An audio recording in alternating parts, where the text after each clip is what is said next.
IBN लोकमतच्या या विशेष कार्यक्रमामध्ये सन्मान यात्रेमध्ये तुमचं स्वागत।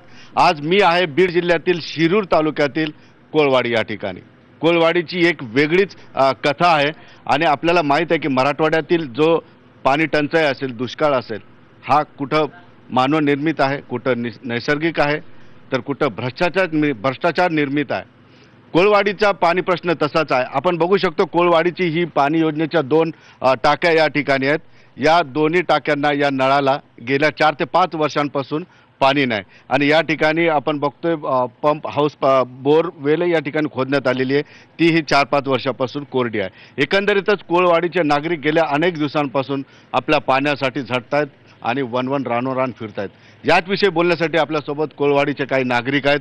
आपण त्यांच्याकडून समस्या समजून घेऊया। महिलाही खूप मोठ्या प्रमाणात आहेत आणि पाण्याचा प्रश्न खास करून महिलांशी संबंधित असतो, त्यामुळे त्यांचंही म्हणणं ऐकून घेणं फार महत्त्वाचं आहे। आपण सर्वप्रथम जाऊ गावकऱ्यांकडे। या गावांनी काय केलेलं, एक फार सुंदर गोष्ट केलेली। गावांनी लोकसहभागातून आपला निधी जमा केला होता पिण्याच्या पाण्याची सोय करण्यासाठी आणि शासनानेही आपला निधी पाठवला होता। मात्र आपल्याला माहित आहे की बीड सहकारी बँकेमध्ये जो 100 कोटीचा घोटाळा झाला, त्या घोटाळ्यामध्ये हे पैसे गायब झाले, नेत्यांनी हे पैसे मारले। त्यामुळे या गावची जी पाणी पिण्याची जी काही योजना आहे ती अर्धवट राहिली, ती पूर्णस्वात होत नाही। नेमकी काय अडचण आहे हे समजून घेऊया। नागरिक आहेत, युथ आहेत। दादा, मला एक सांगा, कसा फटका बसलेला आहे सहकारी बँकेच्या घोटाळ्यात? आम्ही 3.25 लाख रुपये एक 6-7 वर्षापूर्वी लोकसहभागातून भरले होते बँकेमध्ये भरल्यानंतर आम्ही काम सुद्धा चालू केलं गावाच्या पाणी पुरवठ्याचं। पण आमचं काम चालू झालं आणि बँकेमध्ये काय घोळ झाला ते त्यानंतर पुन्हा पैसे मिळेना झाले, त्याच्यामुळे आम्ही पूर्ण काम करू शकलो नाही आणि काम न पूर्ण केल्यामुळे आज 4-5 वर्ष झालं पूर्ण गाव बिगर पाण्याने, म्हणजे इकडून तिकडून त्यांना पाहून कुठून तरी पाणी आणावं लागतंय आणि त्याच्यामुळे खूप आमच्या महिलांचे हाल होत आहेत, गावकऱ्यांचे हाल होतात। एखादं लग्न जरी इथं ठेवायचं म्हणलं तर ते सुद्धा शक्य व्हायना, कारण पाणीच नाही आहे। त्याच्यामुळे आम्हाला लग्न सुद्धा बाहेर गावाला हलवावं लागलेलं। हे एक सामाजिक सत्य आहे। या ठिकाणी काही वयोवृद्ध नागरिकच आहेत। दादा, काय पाण्याची कशी अडचण आहे गावात? पाणीच नाही, शाळांना पाणी नाही, बकऱ्यांना पाणी नाही, बैलांना पाणी नाही, इतके हाल आहेत। रानामध्ये जर गेलं ना, काय सांगा परिस्थिती ना, बिकट परिस्थिती। आता काय करायला पाहिजे? काय पाणी आणता कुठून तुम्ही? मग किती कुठून हेच पाणी समज तुमच्या इकडे तिकडून असा एक हांडा आणून त्या जनावराला पाहिजे। तो माणसाला नाही प्यायला, बायांना नाही प्यायला, घरी स्वतः करायचं म्हणलं तरी पाणी। काय करायला पाहिजे? कोण जबाबदार याला? कोण आहे याला जबाबदार? कोण आहे? आम्ही काय करायला पाहिजे? कुठे जायला पाहिजे? कुठे राहायला पाहिजे? पैसे भरून बी पाणी आहे ना? नाही ना, पैसे भरले तरी पाणी आहे ना, काही नाही। ते आमचं मागे जे भरले ते पैसे शासनाकडून काय झाले, काही कुणाला मिळच नाही लागलं। बघा, एवढे निष्पाप लोक आहेत, ज्यांनी आपला पैसा दिला तर पैसा गेला कुठं हे पण त्यांना माहित नाही, मात्र त्रास आहे। आणखी एक शेतकरी आहेत, मी सकाळी बघितलं तुम्ही 2 तास तिथं हापसत होते, 2 तासानंतर कुठं पाणी आलं? काय एक हांडा भरला 2 तासामध्ये, पाणीच नाही ते। आम्ही पाणी इकून तिकून आणतो, म्हणजे खाजगी बोरमधून पाणी आणतो पिण्यापुरतं। इतक्या अडचणी पाणी, शासन याला जबाबदारी। शासनाने काहीतरी आमचे पाणी तरतूद करायला पाहिजे लवकरात लवकर। पण काय बंधारा बी नाही तुमच्या गावाला? विहीर बंधारा नाही, काय नाही पाणी अडथळा कोणताच नाही इथं। पाणी आलं असं नदीच वाहून जाते, पाणी तर कुठं थोपल्याला गेलं। मग तुम्ही गावकऱ्यांनी काहून अडवलं नाही पाणी आतापर्यंत? गावकऱ्यांनी नाही अडवलं, ते शासनाच्या याच्यावरच गावकरी राहिले नाही आतापर्यंत जो आहे। शासनाने कोणते तरतूद केली नाही, म्हणून अडचण पाणीची। पण आता तरी वाटतंय का पाणी अडवावं, म्हणजे आपलं बायका पोरं घर? आता वाटतं, पण शासनाने केलं पाहिजे ना। शासन दुर्लक्ष करतो आमच्याकडे। हो, मग ठीक आहे। कोळेगावच्या योजनेसाठी जो लोकसहभागातून पैसा गेला आणि शासनाने पैसा दिला, ती योजना गेली, भ्रष्टाचारात तो पैसा कुठं गेला कुणाला माहीत नाही। गावकरी पुन्हा लोकवर्गणी करायला तयार आहेत, मात्र शासन दरबारी या गावाला आधीच निधी दिल्यामुळं दुसऱ्यांदा हा निधी मिळणार नाही, म्हणजे दुसऱ्यांदा पाण्याची सोय करण्याची संधी गावकऱ्यांना मिळणार नाही, तो हक्क त्यांना नसणार। काही तरुणही आहेत आपल्यासोबत, त्यांच्याकडून समजून घ्या। मला सांग, दिवसभरात तू पाणीच भरत राहा, तुम्ही बघितलं तुला इकडे तिकडे पाण्यासाठी फिरताना? हो, पाण्याची अत्यंत बिकट परिस्थिती आहे। त्याच्यामुळं दिवसभर बाकीचे काम बाजूला ठेवून महत्त्वाचं म्हणजे पाणी हाच विषय सगळ्यासमोर आहे। तर या गावाचा सगळ्यात महत्त्वाचा मुद्दा म्हणजे जलयुक्त शिवारामध्ये गाव सामावून घेतलं जात नाही, त्याचा फटका या गावाला जास्तीत जास्त बसत आहे. बंधाऱ्याचं आश्वासन हे 1985 पासून हा प्रश्न आहे, तर अजूनही प्रलंबित आहे. प्रत्येक आमदार येणार आणि मी बंधारा करून देणार हीच घोषणा करतो. जवळजवळ 2 कोटीचा हा बंधाऱ्याचा हे मंजूर आहे, टेंडर झालेलं आहे. फक्त सत्ताधारी पक्षाने याला विरोध केल्यामुळे हा बंधारा आज स्थगित झालेला आहे आणि होऊ शकत नाही. भविष्य काळातून या सरकारकडून अपेक्षा आहे की बंधारा हा पूर्ण व्हावा. या ग्रामस्थाच्या वतीने विनंती करतो सरकारला. विनंती करतो. ह्या गावाच्या बाजूनेच सिंदफणा नदी वाहते. नदीला पावसाळ्यात पाणी भरपूर येतं, मात्र या ठिकाणी अडवलं जात नाही, त्यामुळं गावाच्या जमिनीमध्ये पाणी नाही.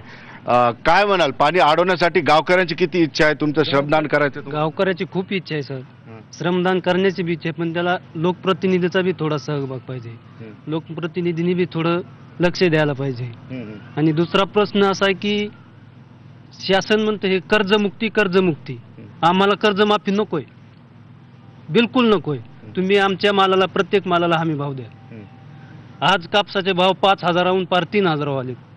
जर कापसाचे भाव आज 7,000 आले, आमच्याकडे कर्ज किती आहे सर? कुणाकडे 20, कुणाकडे 50, जास्तीत जास्त 50,000 आहे. आम्ही भरायला तयार आहेत. तुम्ही कर्ज माफ कुणाच करता? विजय माल्यासारखं आमचं करू नका. करा, ते गरीब आहेत, विजय माल्या गरीब आहे, करा त्यांचं माफ. आम्हाला घेणं देणं नाही. आम्हाला कर्जमाफी नकोय. आमच्या मालाला हमी भाव द्या. आज कांद्याची परिस्थिती काय आहे? 3 रुपये किलो. आज ह्याच्याकडे 15 टन कांदा आहे. त्याला 15 टन कांद्याला त्याला जवळपास 80,000 2-2.5 रुपये किलो भाव आहे सध्या. त्याला 80,000 रुपये खर्च आला असेल आणि आज त्याची किंमत ती होत नाही. मग तो काय करणार? आत्महत्या करण्याशिवाय पर्याय काय? म्हणून तुम्ही कांद्याला, आमच्या कांद्याला 15 रुपये हमी भाव द्या, कापसाला 7,000 रुपये द्या, तुरीला 5,000 द्या, ज्वारी बाजरी हे 2,500 ठेवा. शेतकऱ्याचा सन्मान द्या. हा, शेतकऱ्याला सन्मान द्या. ह्या देशात फक्त 2च आहेत. नक्कीच तुम्ही फार महत्त्वाचं उत्तर दिलेलं आहे. शेतकऱ्याच्या सन्मानासाठीच मी फिरतोय मराठवाड्यात. शेतकऱ्यांच्या काय समस्या आहेत, त्यांना काय हवंय, हेच विचारण्याचा प्रयत्न करतोय. मी 2 दिवस झालं फिरतोय शेतकऱ्यांमध्ये. एकही शेतकरी असं नाही म्हटलं मला की कर्जमाफी द्या. सगळ्या शेतकऱ्यांचं म्हणणं हे आहे की माझ्या शिवारात पाणी द्या आणि माझ्या पिकलेल्या मालाला योग्य भाव द्या. आम्ही सरकारच्या कर्जाला लाथाडू. आता वेळ झाली एक छोट्याशा ब्रेकची. ब्रेक नंतर पुन्हा आपण समस्या जाणून घेऊया, महिलांकडून जाऊन या. पहा फक्त IBN लोकमत. काय हवंय शेतकऱ्यांना? त्याच्या शेतात पाणी, त्याच्या मालाला योग्य भाव, की कर्जमाफीसाठी हात जोडण्याची मजबुरी? या सर्व प्रश्नांचा आम्ही घेणार आहोत शोध. पहा फक्त IBN लोकमत. IBN लोकमतच्या या विशेष कार्यक्रम सन्मान यात्रामध्ये तुमचं स्वागत. आपण शोधून घेतोय, आपण शोधतो शेतकऱ्यांच्या मनामध्ये काय आहे, शेतकऱ्याला काय पाहिजे. मी बीड जिल्ह्यातील शिरूर तालुक्यातील कोळवाडीमध्ये आहे आणि या ठिकाणी जो DCC बँकेमध्ये घोटाळा झाला पैशाचा, त्याचा फटका गावांना कसा बसतोय आणि त्यांच्या पाणी पुरवठ्याच्या योजना कशा रखडल्या आणि काय महिलांना त्रास होतोय, शेतकऱ्यांना त्रास होतोय, आपण जाणून घेतोय. माझ्यासोबत कोळवाडीतील काही महिला आहेत. आपण त्यांच्याकडून, कारण पाणी टंचाई म्हणजे महिलांना जास्त त्रास होतो आणि महिलांचं नेमकं काय म्हणणं आपण जाणून घेऊया. आणि तुम्ही त्यावेळेस खूप रागारागात बोलत होते, मी गावात आलो, तर काय राग आहे तुमच्या मनामध्ये? काय राग आहे आमच्या मनामध्ये? आम्हाला पाणी नाही, आम्हाला काही नाही, काय करायचं? आम्ही 2-2, 4-4 हांडे पाण्याचे घेऊन जातो. आम्ही दुसऱ्या हापशेहून पाणी आणतो. आम्हाला गावामध्ये पाणी नाही. आमच्या पाण्यासाठी किती त्रास येतं. आम्ही काय करायचं? हे जनावराला आणावं का, आम्हाला आणावं का, कोणाला आणावं पाणी? आम्ही किती लांबून आणता पाणी? आम्ही बरंच लांबून आणतो. मग आता कुठून आणायचं पाणी? आम्हाला पाण्याचा तुम्ही काहीतरी आम्हाला पुरवठा करा पाण्याचा. तुम्ही किती वर्षापासून त्रास आहे? आम्हाला मग 2-3 वर्षापासून त्रास आहे, 5 वर्षापासून त्रास आहे. काय करायचं? आम्ही पाण्याची योजना बी पूर्ण नाही झाली आमच्या इथं. तर तुम्ही काय म्हणाल? तुम्हाला किती पाण्यासाठी वेळ किती घालवावा लागतो दिवसभरात? पाण्यासाठी दिवसभर वेळ घालावा लागतो. घरचं काहीच काम होत नाही आणि पाण्यासाठी दिवसभर एक हांडा भरायसाठी 2-2, 3-3 तास हापशावर बसावं लागत. आणि हे तुम्ही पाहिलं आता, हे टाक्या बांधून झाल्यात. पाण्याची योजना, टाक्या बांधून झाल्यात पण पाणी त्यात नाही. विहिरी बी, सरकारी विहिरी बी 2-2, 3-3 आल्यात पण त्या बी पूर्ण झाल्या नाहीत. तसं आम्हाला पाण्याचा इतका त्रास आहे की आम्हाला सांगायला पण तुम्हाला हे वाटतं. या सर्व पाणी भरण्याच्या याच्यावरून महिलांच्या आरोग्यावर चांगलाच परिणाम होतो. आणि मला एक सांगा, पाणी भरून भरून तुम्हाला काय त्रास होतो? पाणी भरून भरून त्रास होत नाही तर काय? लांबून पाणी आणायचं, पाय दुखते तर काही काहीला पाणी येत नाही लांबून. आम्हाला पाण्याचा लय त्रास आहे. आमच्या गावात 2 सरकारी विहिरी झाल्या, पण एकही विहिरीचं कंप्लीट काम झालं नाही, अधुऱ्याच राहिल्या. त्याच्यामुळे आमच्या गावाला पाण्याचा त्रास आहे. आमची एवढीच मागणी की आमच्या गावाला बंधारा व्हावा आणि आम्हाला पाण्याची सोय व्हावा. बरं, तुम्ही पैसे दिलेले गाववाल्याने तरी होत नाही, काय तुम्हाला पैसे दिले तिकडं काय करतात तर आम्हाला माहिती आहे का? सरकार पैशाचं काय करते? इथून पैसे दिले त्या पैशाचं आम्ही तिकडे जाऊन बघतो का बाया माणसं? सरकारला कळायला पाहिजे, ज्या गावात परिस्थिती ही आहे त्या गावावर लक्ष द्यायला पाहिजे, त्यांनी करायला पाहिजे. काय त्या काय गावात काय करायला पाहिजे तुम्हाला काय वाटतं? पाण्याची सोय करायला पाहिजे, आमच्या गावाला बंधारा व्हायला पाहिजे, आमच्या इथल्या लोकांच्या मालाला भाव पाहिजे. पाणीच नाही तर आमच्या इथल्या लोकांना माल कुठून होते ना? हा, आणि माल उली तिली झाला तर भाव देत नाही तर ती आमच्या गावाला परिस्थिती बिकट आहे. बरं, काय भाव तुम्हाला काय पाहिजे? कर्जमाफी पाहिजे, मालाला भाव पाहिजे का शिवारात पाणी पाहिजे? पाणी पाहिजे आम्हाला शिवारात. आमच्या शिवाराला पाणी असलं तरच पीक येईल, पीक आलं तर कर्ज फेडीत येईल. पाणीच नसल्यावर पीक कुठून येणार आहे? हात जोडायची वेळ नाही येणार, कर्जमाफीसाठी हात जोडायची वेळ नाही येणार. पीक झाल्यावर चांगलं चांगलं पीक झालं, लोकांना वावराला पाणी असलं, पीक भरपूर होणार आहे. ते माल विकून लोक कर्ज फेडतील ना. कोणाला हात जोडायची गरजच नाही. काय गरज आहे कुणाला हात जोडायची? फक्त पाण्याची टंचाई. आमच्या गावाला बंधारा झाला पाहिजे. बंधारा आमच्या गावाचा बंधारा जवळजवळ 25-30 वर्षापूर्वीच मंजूर झालाय, पण ते सरकार हे करून द्याय ना. ते बंधारा कशात तरी अडथळा आणते आणि बंद पाडते ते बंधारा. आई तुम्ही बरंच नाही बोला ना, तुम्ही काय लादायचं काय नाही. आपली अडचण आपण नाही बोलत, ग्रामीण भागातल्या बायका बोलत नाही, म्हणून तर तुम्हाला 10 किलोमीटर पाण्यासाठी जावं लागतंय. शहरातल्या बायका जातात का 10 किलोमीटर पाणी आणायला? त्या बोलते, ते झगडतात, तुम्ही गपचूप बसता. तुम्ही बोलायला पाहिजे, बोला.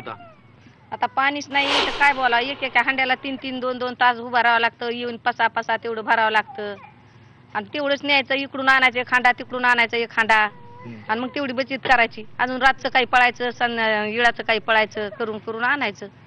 जनावरला काही, माणसाला काही करायची बचत. पण आता पाणी भरून एवढं लांबून आणून अंग दुखायचं काय हे नाही होत? आता काय करावं? पाय दुखते तर मग आणखीन ऊन लागत. ऊन कसं आहे आमच्या इकडं? रानात पाणी घरूनच न्यायचं, इथूनच न्यायचं. रानात जायचं असलं तर पाणी इथूनच भरायचं. काय करायचं? एकंदरीतच मागच्या उन्हाळ्यातही एक सर्वे झाला होता की दुरून पाणी आणल्यामुळं ग्रामीण भागातील महिलांना अंगदुखीचा त्रास झाला होता आणि ग्रामीण भागातील मेडिकल स्टोअरवर पेन किलरची एवढी जबरदस्त खप सुरू झाला होता. आता तेवढी समस्या आता सध्या तरी नाही. मात्र कोळेवाडी एकटी जरी असली तर कोळीवाडीसारखे शिरूर तालुक्यातील जवळपास 20 ते 25 गावांची ही समस्या आहे. त्यांनी पैसा भरला, जिल्हा बँकेने घोटाळा केला आणि या शेतकऱ्यांना असं 10 दिशा फिरावं लागतं. आता वेळ झाली एक छोट्याशा ब्रेकची. ब्रेकनंतर पुन्हा याच गावातील तरुणांचं काय म्हणणं हे पाहूया. पहा फक्त IBN लोकमत. काय हवंय शेतकऱ्यांना? त्याच्या शेतात पाणी, त्याच्या मालाला योग्य भाव, की कर्जमाफीसाठी हात जोडण्याची मजबुरी? या सर्व प्रश्नांचा आम्ही घेणार आहोत शोध.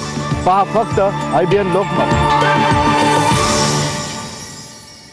IBN लोकमतचा विशेष कार्यक्रम सन्मान यात्रामध्ये तुमचं स्वागत. मी बीड जिल्ह्यातील कोळवाडीमध्ये आहे आणि आपण आधी बघितलेलं आहे की कशा पद्धतीने या ठिकाणी पाणी टंचाईचा त्रास आहे. तरुण आहेत माझ्यासोबत. काय म्हणतो मित्र, कसा जातोय दिवस पाणी शोधण्यात?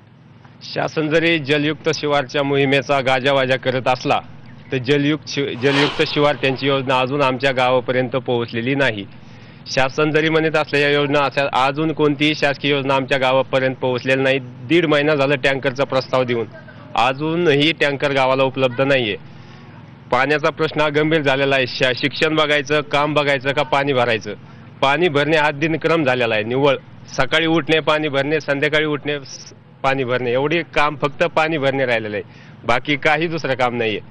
एप्रिल ते मे महिना आमचा 5 वर्षापासून असाच चाललेला आहे. फक्त पाणी भरणे. बघितलं आपण, हे कोळेवाडीचे तरुण किंवा महिला किंवा पुरुष बोललेले असले तरी मराठवाड्यातील बऱ्यापैकी शेतकऱ्याची ही समस्या आहे. पाणी टंचाई ही मानव निर्मित आहे, भ्रष्टाचार निर्मित आहे. आता वेळ झाली या ठिकाणी या विशेष कार्यक्रमामध्ये इथेच थांबण्याची.